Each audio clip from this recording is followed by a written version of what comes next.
llévatelo, ¿no? Sí. Es el último número. Ya.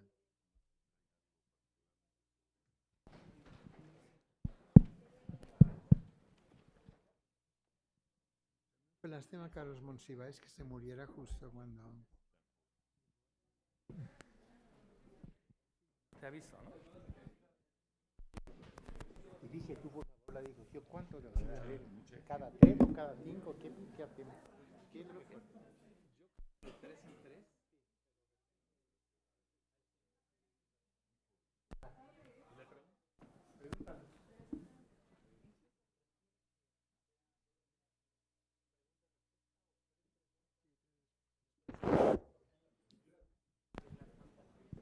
Bueno, vamos a retomar la dinámica.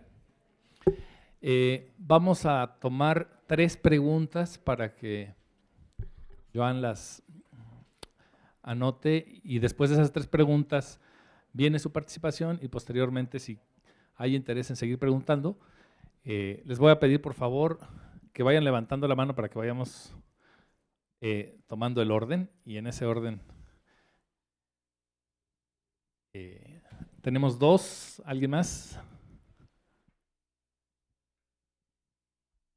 Les pido por favor si se pueden presentar.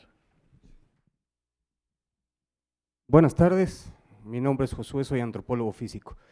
Deseo hacer 2 preguntas muy específicas, muy rápidas. No me percaté de que durante su presentación usara el término desarrollo sustentable. No obstante, este término frecuentemente va ganando terreno en algunas áreas. En México, algunas universidades ofrecen posgrados en desarrollo sustentable. Leí en una de sus gráficas desarrollo sostenido. Usted me aclarará si es lo mismo o no. Preguntarle sobre ese concepto y sobre el valor que pueda tener. Y una segunda, usted muy probablemente debe haber escuchado o debe conocer muy de cerca este movimiento moderno larouchista, el que dirige Lyndon LaRouche, un individuo que ha sido colaborador incluso de Nixon y otros presidentes estadounidenses, y que tiene un aparentemente amplio planteamiento sobre traer agua de deshielo de los polos para fertilizar los desiertos, y que está teniendo un impacto en algunos grupos. En el Distrito Federal, por lo menos, hay muchos grupos de jóvenes larouchistas que creen a pies juntillas las expresiones de LaRouche, su concepto de los créditos, estudian su economía física, que no conozco a detalle, pero en la que dice que el movimiento económico se mide por la transformación física de los objetos que se mueven en la sociedad. Pedirle un comentario al respecto, se lo agradezco. Bueno, gracias por la presentación, doctor Alier. Pues yo me llamó la atención su comentario sobre la permacultura en el DF, como una cuestión de que pues, usted está totalmente al tanto de que hay una ignorancia absoluta con respecto a esto, porque pues dijo, pues sí, haría falta que en el DF la permacultura, pues alguien viniera a enseñarnos, ¿no? No sean los australianos o los japoneses, ¿no? Pero pues me parece, pues que es sintomático de que en su experiencia no ha visto este desarrollo de la permacultura en el DF y quizá en otras urbes, ¿no?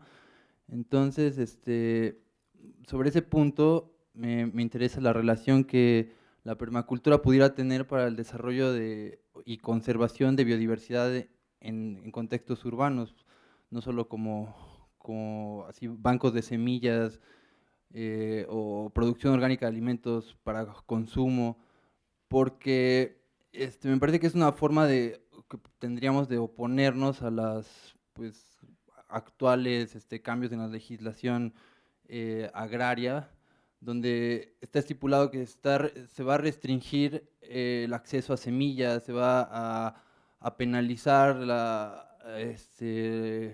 pues que la gente tenga sus semillas, tenga la posibilidad de plantar, ¿no? Entonces, pues me gustaría saber su opinión sobre un ecologismo popular urbano, ¿no? Porque existe como se ve como de fuera, ¿no? Y en los contextos urbanos está la idea de que, pues sí, pues el agrónomo, el agroecólogo, pues es el que sabe y que pues las políticas públicas que se implementen desde el gobierno, pues van a estar bien encaminadas porque las dirige un agrónomo, un agroecólogo, pero pues muchas veces hemos visto que no es tal el caso, ¿no? Usted mencionaba el trabajo de Miguel Ángel de Quevedo y que es un ejemplo de otra cosa que usted mencionó sobre el cultivo de eucaliptos, ¿no? Él decidió plantar en la avenida eucaliptos, pero pues es una política pública muy mal pensada, como traída desde Europa para acá, porque el eucalipto se utiliza para desertificar zonas pantanosas, entonces como que en esta zona donde es lacustre, simplemente se está quitando el agua y en vez de conservar especies nativas, el eucalipto acidifica la tierra, entonces ya no permite el crecimiento de otras especies. Entonces, pues es un problema de ignorancia en los contextos urbanos y una ignorancia que va acompañada de una sumisión ante el conocimiento de los intelectuales o en este caso agroecólogos, ¿no? Entonces me gustaría saber su opinión sobre esto. Buenas tardes. Me gustaría conocer su opinión respecto a la ecologización de la política formal, o sea, las perspectivas que usted ve en América Latina para que los movimientos de política formal del gobierno, de los partidos políticos, verdaderamente traigan este giro ecológico.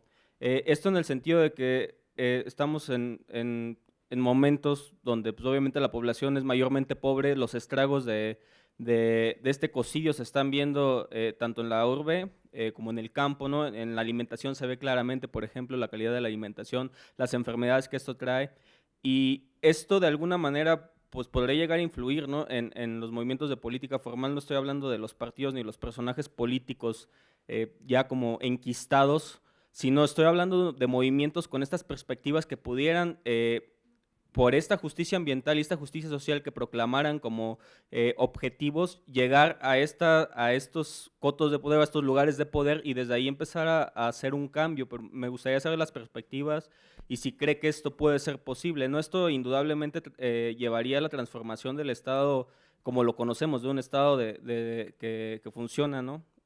Con cotos de poder muy claros y para beneficiar a unas clases muy específicas y las perspectivas para este cambio del Estado.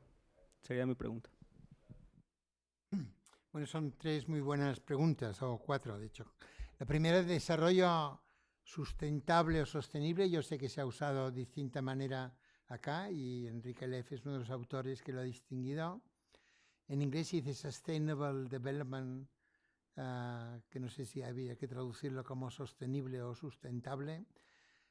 Más bien yo lo que creo interesante, bueno, según qué acepción, o sea, cuidarse del sustento, precisamente sería el desarrollo de la supervivencia, ¿no? En inglés sería de la livelihood, un desarrollo así que entraría mucho en las ideas de Cal Polanyi, tal vez, ¿no? Un desarrollo de los comunes, ¿no? En ese sentido, si se le da este significado, me parece muy bien. Yo creo que la señora Brundtland y el comité que, bajo su nombre, que publicó esto en 1987, era como se podría interpretar como una especie de defensa desde la socialdemocracia keynesiana, que hay cosas peores en el mundo que la socialdemocracia keynesiana, pero que es lo que regía, ¿no? En Europa y en parte en Estados Unidos en algún momento, como con la época de Kennedy. Me acuerdo que los informes económicos en la época de Kennedy, yo me crié un poco con esto como economista, eran totalmente llenos de Keynes, ¿no? El multiplicador era tal, había que hacer déficits. O sea que la economía keynesiana, socialdemócrata, escandinava, europea, dijo, ¿qué hacemos con el ataque del ambientalismo, del ecologismo, los límites al crecimiento, todo esto? Vamos a decir que el crecimiento o el desarrollo, pero pensaban en crecimiento económico, es compatible con el ambiente, con la defensa del ambiente. Y por esto me parece a mí como una contradicción en términos, un oxímoron, como dicen ahora, en el desarrollo sostenible. Pero claro, mejor que el insostenible, digamos, ¿no? O sea, los programas académicos se ponen nombres a veces que uno podría ponerse a discutir. Lo importante es lo que se explique dentro del nombre. En economía ya sabemos lo que se explica, pero también se podrían explicar otras cosas. Pero, o sea que si es como, si un programa académico de desarrollo sostenible me parece bien, sí, yo le llamaría más de ciencias ambientales, que es que es el tema académico, ¿no? Ciencias ambientales o ecología humana.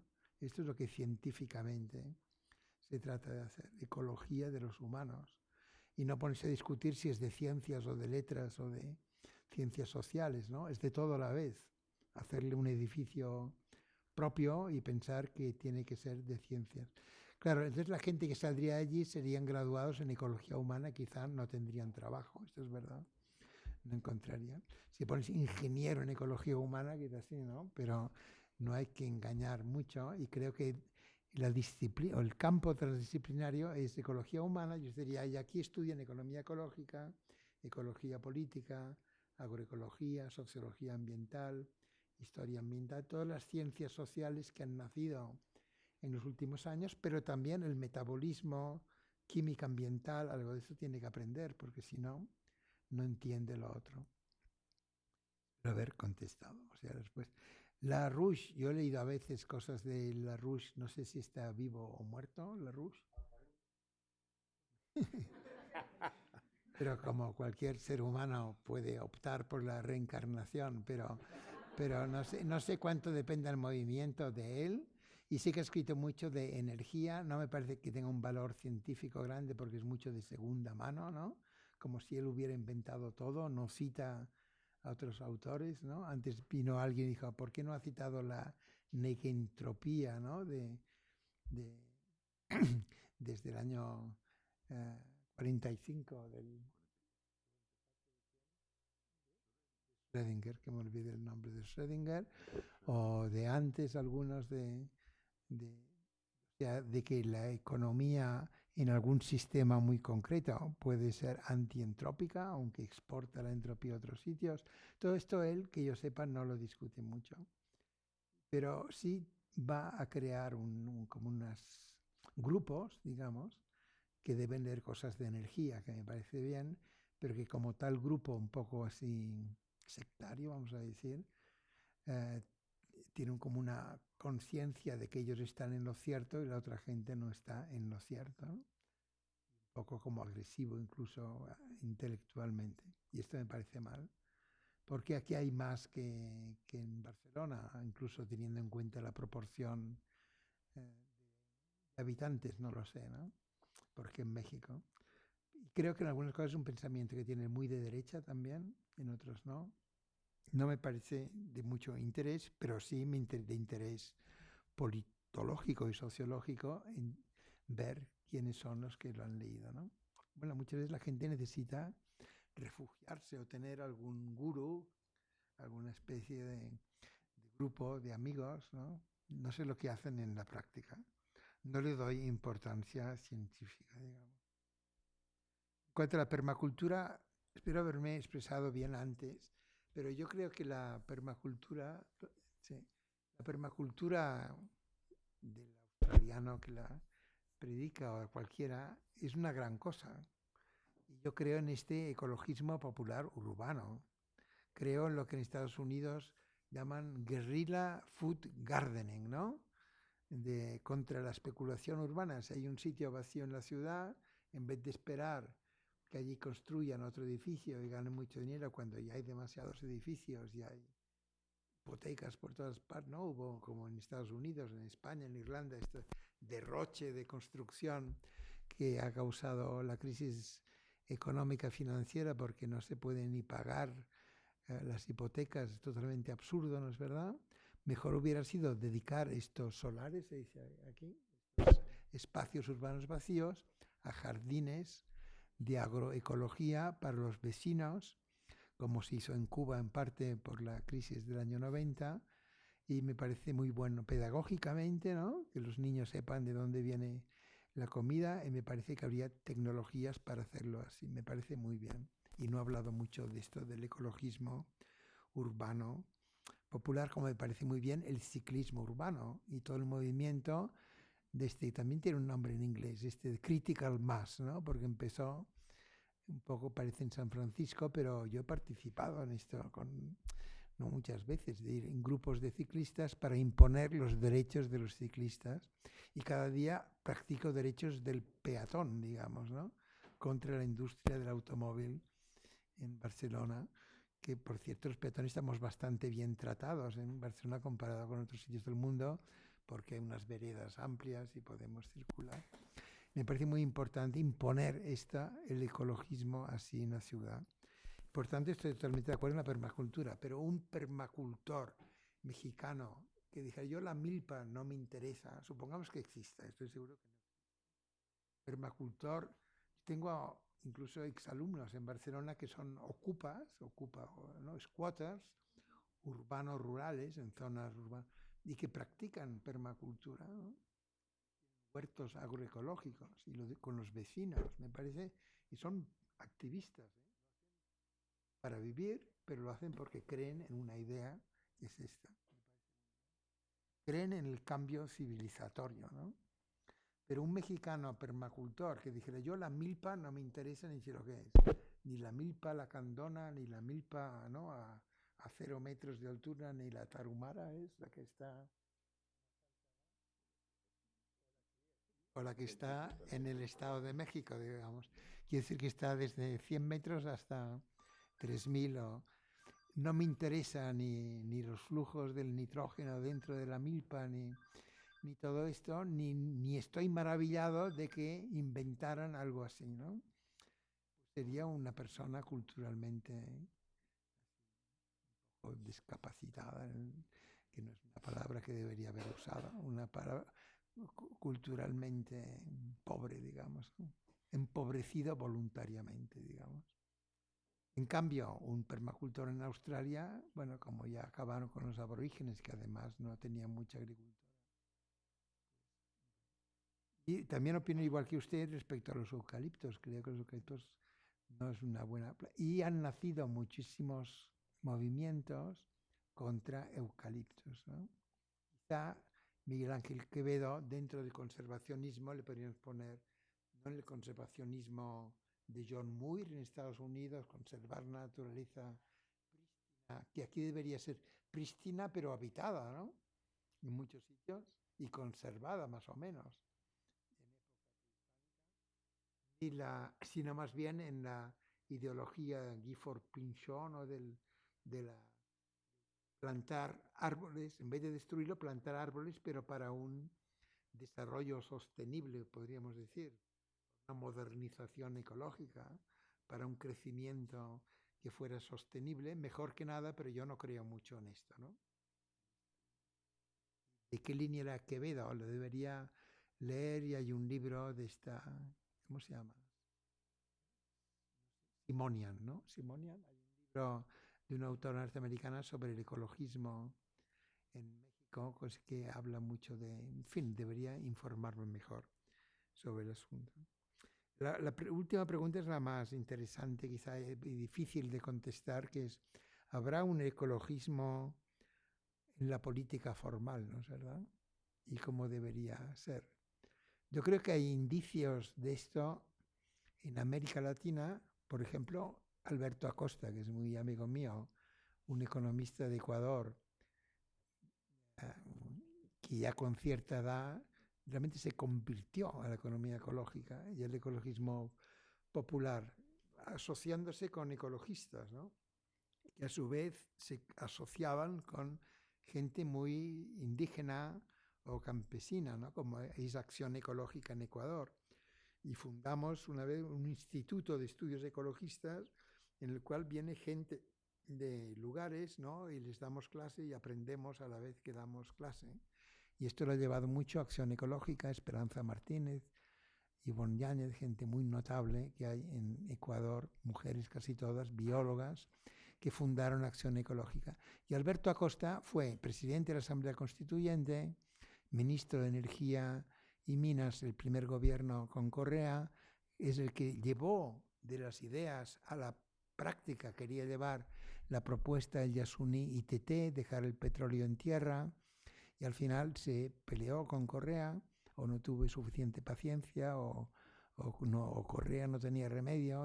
Hay bastantes distintas interpretaciones que apelan más bien a la psicología social política, que explican por qué se retiró, se presentó a elecciones sin ningunas ganas, pero todo el mundo le empujó y salió muy mal con pocos votos, ¿no? y por tanto el ecologismo político, con Alberto Acosta como de líder, no ha prosperado en Ecuador. El otro ejemplo que he dado es Van der Falconi, que ha sido un ministro que está en la Flaxo y que ha hecho unos discursos realmente recopilando, o sea, haciendo servir todas estas ideas del ecologismo latinoamericano, de deuda ecológica. Hay otros que también lo usan, ¿no? Pero ¿cómo se plasmará esto en la práctica? No lo sé. Ahora en España, por ejemplo, hay este partido nuevo que se llama Podemos, ¿no? Que tuvo un éxito en la elección europea, gente joven, politólogos, que han leído mucho de politología y que piensan que lo importante es salir en televisión, lo dicen claramente. Dice, todo esto de la universidad, esto sirve para, has de salir en televisión, pelearte con la derecha y tener 4 ideas claras y decirlas una y otra vez. Y hace poco firmaron, una de las ideas claras es una Ada Colau catalana, que ha sido la líder de la plataforma contra los desalojados por hipotecas. O sea, ya vio lo que iba a pasar en 2007, 2008, y no por promocionarse ella, por ayudar. Fue una vez al Parlamento porque presentaron una iniciativa popular, les llamó criminales al tipo de la banca que fue allí, le reprendieron de usar esta palabra, dijo, pero si es una palabra obvia, están echando a la gente de las casas que compraron y no pueden pagar, madres con hijos, es un crimen. Total, salió en televisión y esta quizá va para alcaldesa de Barcelona, ¿no? Son ecologistas, este nuevo grupo que ha salido. Bueno, todos han firmado un manifiesto que se llama Última Llamada. Sí que son ecologistas, son jóvenes, son ecologistas de alguna manera. ¿Harán del ecologismo un tema principal? Yo creo que depende. Si bien que ganan votos, sí, si no, no, creo. Porque son muy profesionales, ¿no? Estos de Madrid, sobre todo. Ada Colau es distinto, un poco más. Pero puede ser que sí. Este manifiesto se llama Manifiesto Última Llamada. Yo envié un artículo a La Jornada, pero a veces me hacen esperar mucho y todavía no ha salido, creo. Explicando lo que dice este manifiesto, que es maravilloso. Dice, cambio civil, lo escribió Jorge Rickman. Aprovechando este momento que hay en España de cambio, yo creo que va a haber un cambio político en España, porque es que no puede continuar así. Ahora, ¿cómo va a ser? No lo sé. Si va a ser a través de partidos, si va a ser a través de movimientos sociales, con redes, ¿no? Con partidos, yo lo que he vivido en Europa desde el año 80, cuando los verdes alemanes nacieron, a mí me entusiasmó, porque venían del 68, Rudi Dutschke y todo, es mi época, digamos. Y poco a poco, de una visión mundial que tenían, se han ido haciendo más y más provincianos europeos, ¿no? Y no dicen nada que les haga perder votos. Y esto yo lo sé. Una vez hemos tenido reuniones hace ya 10 años sobre la deuda ecológica. Europa debe reconocer la deuda ecológica. Están totalmente, lo entienden perfectamente. Y la Fundación Henry Bell, todos estos decían, no nos conviene electoralmente. Bueno, como es un partido político, tú como... No, Ralph Fuchs, no sé si conoces, o sea, se pueden decir los nombres de los que... Y los más radicales de los verdes alemanes o se murieron como Petra Kelly o se salieron, ¿no? Ahora es mejor los verdes alemanes que el resto de partidos en Europa, yo creo que sí, pero ¿hasta dónde se puede a través de la política electoral presentar una alternativa civilizatoria? Que primero que te voten quizá, y que luego la mantengas una vez te hayan votado. Esto parece que es lo más difícil, ¿no? Yo que viví la transición política española, imagínate todo lo que renunciaron. Entrar en la NATO. Iba a haber referéndums de autodeterminación en Cataluña y el País Vasco. Todo el mundo estaba convencido que esto era, que el posfranquismo implicaba esto, ¿no? Hubo algo totalmente... Bueno, pero en fin, estoy explicando cosas muy obvias. Entonces, la pregunta te la hago a ti, ¿cómo lo harías, digamos, ¿no? Además tienes una edad mejor que yo y un pasaporte mejor que yo. Yo no me puedo poner a hacer política en México, ¿no es verdad? ¿Cómo lo harías? Antes dije que a mí me pareció una lástima que el neozapatismo del 94, que fue algo bien animador, ¿no es verdad? Y que tenía su historia también, y que nació de una crítica al NAFTA. Yo siempre le llamo NAFTA porque se trata de exportar petróleo barato, ¿no? Entonces hay gente que le llama el TLC, pero yo le llamo el NAFTA, el tratado en inglés. Pues protestó contra esto con toda razón, pero el subcomandante en algún momento al principio dijo el ecologismo es cosa de gringo, ¿no? El ecologismo dijo esto, lo escribió, no, ha escrito mucho, que es de agradecer, y ha discurseado mucho. ¿Por qué? Porque no había leído a Enrique Leff todavía, ni a Víctor Toledo, ni a mí, ni había entendido que es más importante. No tenía que leer, tenía que haber visto que en la práctica estaban haciendo ecologismo, ¿no es verdad? ¿Pero por qué? Es una cosa un poco extraña de pensar que era... Y el cambio climático no es de gringo, el cambio climático, ni la biodiversidad agrícola, ¿no? Es de mesoamericano. Esto es la biodiversidad agrícola. Entonces falta todavía la próxima ola. La próxima ola será la buena del ecologismo popular. Pues ya.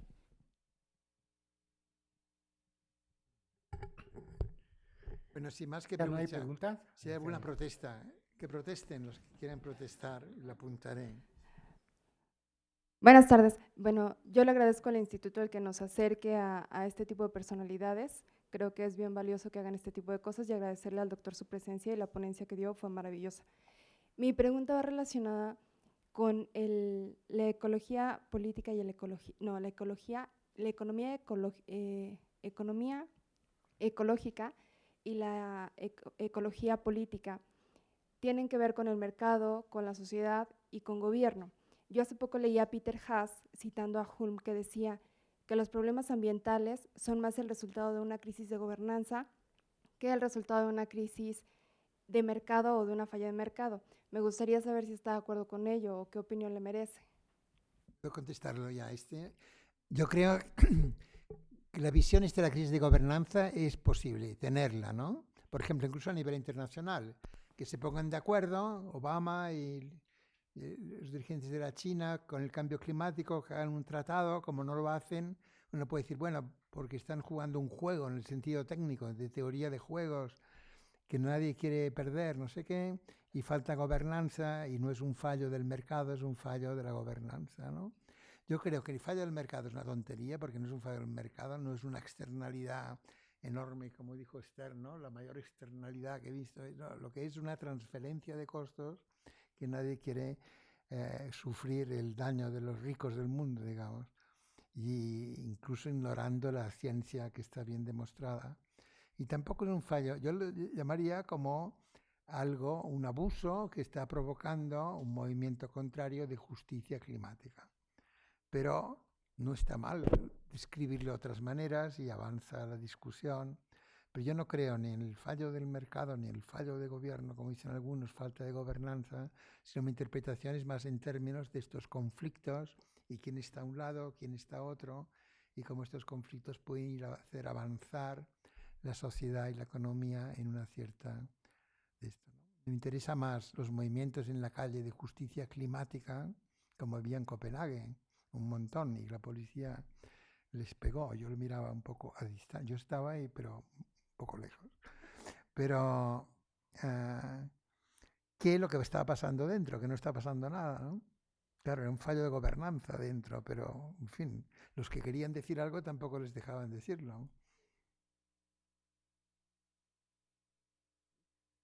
Muchas gracias por esta síntesis tan interesante. Yo quería preguntarle qué posibilidad le ve a la patrimonialización, por ejemplo, del patrimonio biocultural. Cuando hablamos del patrimonio biocultural, ¿qué posibilidad académica, política, económica le ve a esta idea del patrimonio biocultural? Yo creo que es una idea buena, se parece mucho a la idea de los comunes, ¿no? Que no sea, por ejemplo, si hablamos del patrimonio histórico, cultural de un lugar, ¿no? Aquí, el monumento a los niños héroes, por ejemplo, ¿no? Bueno, algunos pensarán quizá pero en fin, la mayor parte de mexicanos debe parecer bien que se conmemore un hecho así de una potencia europea que quería apoderarse del país, toda esta historia. Si alguien dijera, no, lo vamos a derruir y vamos allí a construir otro McDonald's o de esto, la gente protestaría. Entonces, el patrimonio cultural, histórico, casi todo el mundo acepta que esto existe y que se debe conservar. En cambio, el biocultural, pues parece como algo que mucha gente urbana no sabía ni que existía y que otros dicen, no, entonces lo vamos a poner, dar derechos de propiedad, patentarlo, ponerlo en el mercado. Esta es su defensa. No, su defensa es sacarlo del mercado, seguramente, remunerar de alguna manera, de otras maneras, lo que, ¿no? A través, no sacar al mercado. Es decir, el mercado quizá paga por una agricultura ecológica y por conservar las semillas en parte, pero si no paga lo bastante, hay que apoyarlo de otras maneras en vez de, como ahora, ir a destruirlo con importaciones o con estas leyes que hasta quieren prohibir, ¿no es verdad?, la reproducción de semillas. O sea, me parece bien. Puede ser como otro concepto de este ecologismo que aquí estamos hablando, ¿no? El patrimonio, que siempre había existido. Bueno, buenas tardes. Yo la verdad agradezco mucho estar aquí. Me enteré por casualidad, pero es un honor realmente escucharlo. Yo tengo 2 preguntas nada más, en el sentido de que cuando hablamos sobre movimientos sociales, un movimiento representativo en el caso de Europa han sido las ecoaldeas hasta cierto punto. Entonces, en ese sentido, bueno, las ecoaldeas han sido como, pues, entes bastante, yo pienso que han sido como que bastante heterogéneos, porque no se puede como que decir, pues esto es, en general, las ecoaldeas tienen que cumplir tales y tales funciones, sino como que cada una han tenido como que sus particularidades. Y en ese sentido, también el movimiento de las ecoaldeas ha venido a dar sus frutos hasta cierto punto en América Latina. Entonces, a mí me gustaría saber su opinión respecto de este movimiento de ecoaldeas. Y por el otro lado, también un punto que me llama la atención es el hecho, por ejemplo, en el caso de los movimientos sociales, en lo que es la parte urbana y este involucramiento o este activismo social, el referente principal respecto a la noción sobre la simplicidad voluntaria. Esas como que serían como que mis 2 preguntas en general. Gracias. Yo creo que son muy buenas preguntas porque hay, dentro de toda el movimiento social, ecologista, gente que realmente cree que estamos en una crisis de civilización. En Europa hay mucha gente, bastante gente, ¿no?, con varios orígenes, tanto de la economía ecológica como del postdesarrollismo, como de críticas culturales, como Serge Latouche, que es un antropólogo, que está como desembocando en lo que se llama la decroissance, el decrecimiento, o en Alemania le llaman Postwachstum, porque quiere decir postcrecimiento, porque piensan que en alemán no saben cómo suena decrecimiento. Y, por ejemplo, en Leipzig, ahora en septiembre, la primera semana, va a haber un congreso y están desbordados, tienen 2.000 personas que quieren ir y están parándolo porque quiere ir muchas más gente todavía, jóvenes, y muchos de ellos en Europa, yo tengo conocidos, que están haciendo como experimentos sociales, ¿no? Como ocupando casas, como teniendo estos campos agroecológicos. François Schneider, que es un ingeniero, que es uno que dio la vuelta a Francia, a una parte de Francia, con un asno que no lo sabía manejar, dice, un asno idiosincrático, así que tenía su propia voluntad como buen asno, pero que llamaba mucho la atención, ¿no? Dice, tú quieres el ingeniero François Schneider y me dedico a ir a dar la vuelta en asno a Francia hablando de la décroissance, ¿no? Entonces él ahora tiene un lugar justo en la frontera de Francia, en Cataluña, que le llama Can de Creix, que en catalán quiere decir la casa del decrecimiento, y está allí sembrando sus viñas con todo un sistema de reciclaje de excremento humano muy interesante, que llama mucho la atención a los que van, como yo, que van allí, porque te explica dónde tienes que hacer cada cosa en su momento adecuado, etcétera. Y, en fin, bueno, claro, uno hace pensar, ¿no? Porque es un ingeniero, podría estar en una fábrica, podría estar en la universidad, y una vocación muy grande de cambiar el sistema con pequeñas prácticas. Las ecoaldeas han sido esto, aprovechando también pueblos que se han quedado vacíos, ¿no? Edificios. Hay las transition towns, ya un poco mayores en Inglaterra, muy monotemáticas, pero muy competentes, ¿no? Que de alguna manera pertenecen a todo esto del decrecimiento, ¿no? Hay una cierta tendencia a decir lo importante, porque es muy difícil, mucha inversión de tiempo, de energías, son los experimentos locales. Vivir. Yo hice un Claudio Cattaneo en Barcelona, que es un ocupa intelectual, ¿no? Italiano. Hizo una tesis y quería demostrar que es verdad que viven con un euro al día. En la ciudad de Barcelona se roban un poco la electricidad. Y había un examinador que dice, cuando tenéis hijos, ¿qué hacéis? Dice, lo tenemos en casa. O nuestras compañeras tienen el hijo en la bañera, en la casa, con no sé qué. Y tienes una apendicitis, ¿qué haces? Dice, bueno, vamos al hospital. Dice, ¿quién paga el hospital? Yo pago el hospital con mis impuestos, ¿no? Dijo el presidente del tribunal que lo quería maltratar. Entonces, claro, no están fuera del sistema, pero ven el sistema de otra manera. Porque tú tienes que vivir como un ocupa, que viene la policía de vez en cuando, que tienes que hacen asambleas cada semana con 28 personas o 30, cada una hablando un idioma distinto porque atrae a mucha gente de fuera. Yo tengo mucha admiración por su tesis, su libro, Claudio Cattaneo, y por él como persona, ¿no?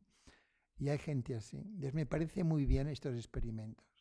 Pero claro, creo que lo que debería haber sería como una alianza del movimiento, del decrecimiento, el steady state, prosperidad sin crecimiento, todo esto es lo mismo, con el movimiento de justicia ambiental, que es mucho más fuerte en el sur.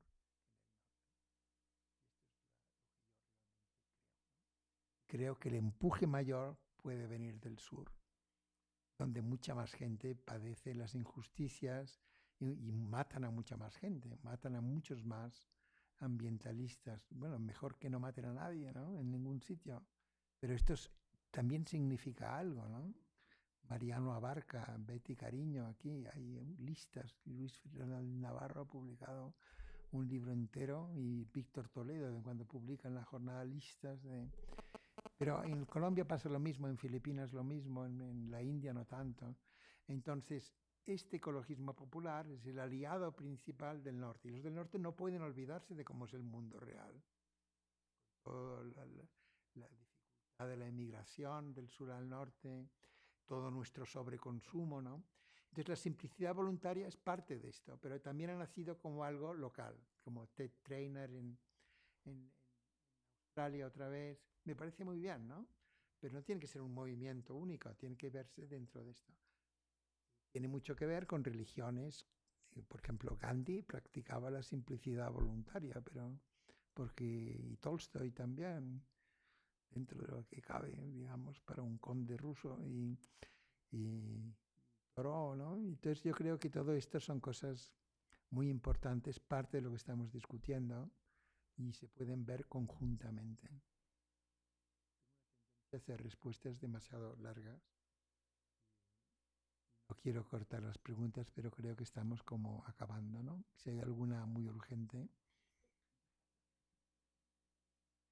Bueno, nada más es que me pareció que dentro de los planteamientos y los rasgos del ecologismo latinoamericano, no sé si fue una ausencia o qué fue, que es sobre la salud ambiental, que me parece que pues es un tema que también ha cobrado como mucha auge, sobre todo en México, después de la influenza del H1N1 y pues todo el movimiento ambientalista o ecologista que ha habido en nuestro país. Bueno, yo pertenezco a un grupo, a un colectivo que trabaja en Jalisco y tenemos una gran preocupación porque ahí hay un problema de contaminación ambiental muy fuerte, pero especialmente el problema está relacionado con la salud. Entonces, bueno, la pregunta específicamente es, pues, ¿dónde entra este problema, este tópico dentro de la ecología política principalmente? Aunque también, pues claro, desde la economía ha sido abordado desde el costo-beneficio, el costo de tener una vida saludable, por ejemplo, ¿no? Entonces, pero ¿cuál sería como su perspectiva? Yo estaba en Ecuador una vez y invitaron a una reunión de salud ambiental, que eso fue en Cuenca, y hay todo un movimiento internacional de salud ambiental, gente de la India, etcétera, y me pareció fantástico, me pareció muy bien, y es verdad, me lo he olvidado, o sea, lo deberíamos poner como parte o sea, claro, los de la salud dirán, la salud es lo primero, como dice todo el mundo, ¿no? Y parece muy importante, pero también se puede ver, igual que se puede ver vía campesina como la soberanía alimentaria, que es muy importante, abarca muchísimas cosas, pero como parte de este movimiento global de justicia ambiental con un eslogan muy potente, inventado no como la FAO decía, seguridad alimentaria, pero no, soberanía alimentaria, ¿no? Nadie entendía muy bien y ahora hay tesis y libros y artículos, lo mismo con la salud ambiental. Esta salud ambiental tiene que ver también con, yo creo, el movimiento de justicia ambiental en Estados Unidos inicial, ¿no? La contaminación, que el asma va por barrios, por ejemplo, ¿no? Entonces la salud ambiental, sí, debería informarme más y ponerlo en la lista. Doctor, gracias, buenas tardes. Y yo nada más tengo una sola pregunta y es, ¿qué impacto va a tener con esta apertura que hay ahora en la reforma energética que acabamos de prácticamente estrenar la semana pasada en México en relación a, bueno, cuál será el impacto que va a tener en términos de ecología política y de economía ecológica en nuestro país, sobre todo, bueno, pues en estas características que se está empujando mucho sobre energías renovables? Bueno, no sé si son renovables todas, ¿no? Yo creo que no. O sea, lo que pasa es que la economía industrial se basa en combustibles fósiles, sabemos esto, y son carbón, gas y petróleo, ¿no? Entonces, poco a poco hay como una idea que hay que sustituirlos, pero el hecho es que el poco a poco viene en parte influido por el cambio climático, el dióxido de carbono, y por el peak oil, ¿no? Porque el peak oil no es una cosa que ya ha sucedido o que se puede ver tan clara, pero sí es verdad que cuando se busca petróleo a 6.000 metros en el mar de Brasil, ¿no? Y se ponen contentos porque encuentran, o con el accidente que no es tan accidental, ¿no? De British Petroleum en el Golfo, porque es algo así previsible que haya este tipo de accidentes, o con el fracking del gas en lugares donde hace daño el fracking, que todavía no se sabe cuánto daño va a hacer. Tanto es así que hay sitios que la gente no lo quiere cuando pueden, ¿no? En Europa, ni en Francia, ni en Bulgaria hay fracking. No sé si leyeron que el jefe de la OTAN, que es de Dinamarca, ¿cómo se llama? Rasmussen, que está por salirse, fue a hacer un discurso en Inglaterra, en una reunión que no figuraba que no habría periodistas, pero había, y le preguntaron sobre el fracking del gas, y dijo, esto lo paga Putin, todos están pagados por Putin, ¿no? Los rusos porque quieren vender gas, etc. Y Greenpeace contestó a las 2 horas, dijo, no sabemos qué fuman en el cuartel general de la NATO, pero debe ser algo de tipo alucinante, o que, en fin, o que consumen, qué peyote se han tomado últimamente que les ha dado esta idea. Porque muchos opositores al fracking en Europa son en Sussex, por ejemplo, gente no muy pobre tampoco, gente que tiene casas allí. Entonces yo creo que hay como la energía es un tema central, ¿no? De todo lo que decimos, por el cambio climático, pero también por las fuentes. ¿Por qué hay energía nuclear en el mundo? Porque no es tan fácil tener energía. O para hacer porque estaba ligada a la política militar también. Pero tiene riesgos, sabemos, cada vez más, terribles, ¿no? ¿Por qué el fracking? Porque quieren más energía. Entonces yo creo que no es que sea energía renovable, es toda una campaña para facilitar acceso a fuentes, básicamente petróleo y gas, que se sabe que hay en el Golfo y que hay en sitios de México y no se sabe todo lo que existe, para facilitar el crecimiento económico mexicano, pero también para exportar, ¿no? Exportar a Estados Unidos, porque aunque ahora Estados Unidos pasan esta euforia de que ya no van a importar, hay que recordar que Estados Unidos estaba importando como 10 millones de barriles al día de petróleo, ¿no? Los 90 que sacamos cada día. El fracking yo creo que lo va a alargar el tema del peak oil y peak gas. Pero además todo esto habría que dejarlo en tierra por el cambio climático, ¿no es verdad? Las renovables en todo este tema es un detalle que también produce sus conflictos, como en el istmo, por ejemplo, pero no siempre. O la yatrófana, digamos, ¿no? O sea, como falta energía, vamos a hacer campos de piñón, ¿no? En todo el mundo, una planta mexicana. Y todo esto está causando conflictos porque se chupa el agua de los cultivos, etc. Y no es una solución. No es una solución parcial en algún sitio. Del etanol en Brasil habría mucho que discutir, pero no lo es. Y por tanto, creo que esta política energética realmente es una política de oferta, de aumentar la oferta y la venta, ¿no es verdad?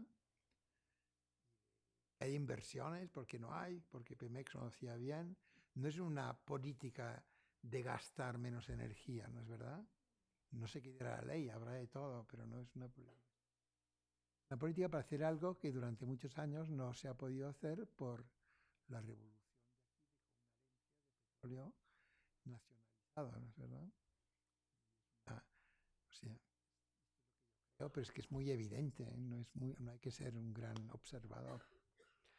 No sé cuánta oposición le queda todavía aquí, porque debería haber una oposición, una confluencia política, nacionalista, con una confluencia ecologista, que dijera necesitamos una política energética en México distinta, que no sea de aumentar la oferta, sino de manejar la demanda y de usar las cosas de otra manera, ¿no? Usar petróleo, pero yo creo que esto es muy obvio y bueno, ya sé que existe, pero no sé en la práctica qué va a pasar.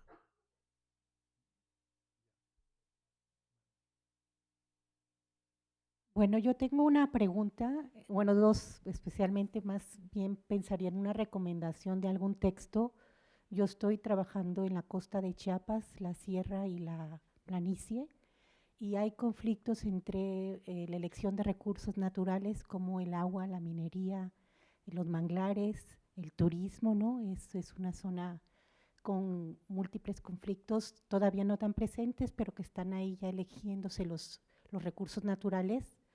Y la minería, pues es el oro, ¿no? Es lo que es Mariano Abarca, esto es la zona en que es la varita Mariano Abarca. Está también, bueno, Mariano Abarca está en Chicomucelo, era en Chicomucelo. Nosotros estamos hacia abajo de la sierra, hasta Tapachula, hasta Puerto Madero, ¿no? Pero es chistoso porque hay un conflicto también de capitales, ¿no? Porque son capitales diversos que están peleando por el turismo, que es el uso del recurso natural, ¿no? Por un lado está el vender al Estado como recurso natural por el turismo, pero por otro lado tienes toda una destrucción o una propuesta económica que también va a ir destruyendo y no controlando también el turismo, ¿no? Eso por un lado. ¿Qué regiones hay? Estudios de regiones donde presentan esta confluencia de tantos elementos juntos. Pensaba en Brasil, tal vez, alguna región, si conoce alguno. Y la otra es si hay algún estudio sobre, a nivel internacional, cómo se elige un recurso natural, explotar un recurso natural, ¿no? Pensaba en el oro, porque el oro no entra ni siquiera dentro de la conservación, por ejemplo, ¿no? Pero también se utiliza para muchas industrias que también que son importantes. ¿Hay algún estudio a nivel internacional donde se evalúe las consecuencias de lo que puede hacer el uso de un recurso, ¿no? Y por último, en estas zonas hay toda la variedad de conservacionistas, ambientalistas, ecología popular y todo, y hay una fragmentariedad del espectro político finalmente, ¿no? También, entonces, bueno, no hay una claridad de qué pasa finalmente en la sociedad, ¿no? Bueno, Chiapas podría ser, solo Chiapas podría, de lo que hemos explicado aquí, se podría explicar referente solo a Chiapas, ¿no es verdad?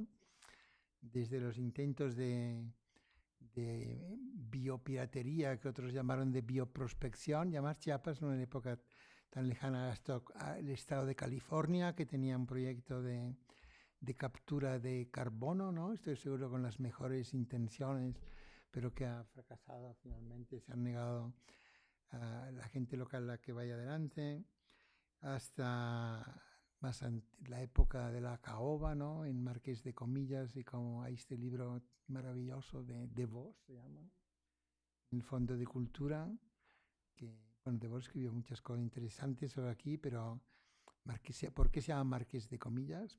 No es un marqués colonial, es un marqués industrial. Era de la familia Güell, López y Güell en Cataluña y en Asturias, y le hicieron marqués, ¿no? De tanto dinero que tenía. Si aquí tuvieran marquesados, pues tendrían el duque de Slim, por ejemplo. Esto es como funciona en Inglaterra o en las monarquías. Y el tal Marqués de Comillas se ganó una concesión que ahora no sé por qué no le cambian el nombre a este territorio, me parece a mí, porque no es colonial, pero es español del 1900 y exportaban caoba desde allá por el Sumacinta, tirado con bueyes y con trabajo forzado, ¿no es verdad? Todo muy edificante, digamos. Y continúa más o menos la extracción, digamos, ¿no? Por ejemplo, de hidroelectricidad ahora, el Usumacinta mismo es todo, y es tanto México y Guatemala. Creo que hay movimientos mayas para hacer política maya conjunta en defensa de las cuencas del Usumacinta, porque ha habido enormes crueldades en Guatemala con represas ya, ¿no? Chichoy. Entonces, todo esto es una cosa bien. Entonces, ¿qué ejemplos hay en el mundo de regiones? Usted preguntó. El Acre en Brasil quizá durante un tiempo, porque en el Acre, Chico Méndez, el 88, todo el movimiento de seringueiros, consiguieron de alguna manera parar la deforestación, crear reservas ecologistas. Y Marina Silva salió de allí, ganaron la gobernación, el PT, ¿no? No era un partido ecológico, pero el PT, la rama ecologista del PT, ganaron en Acre varias veces. Marina Silva igual va a ser candidata ahora por este accidente que hubo en Brasil. Vete a saber qué piensa ahora Marina Silva, hasta dónde es ecologista y más que los demás, obviamente, ¿no? Entonces sí, es muy buena pregunta, ¿no? Podría haber regionalmente, en lugares muy explotados, que saliera, que no es tan difícil ganar una gobernación o una alcaldía en un municipio, y que hicieran algo distinto, ¿no? El europeo, en Baden-Württemberg, hubo una lucha contra una nueva estación de tren que querían hacer, inútil.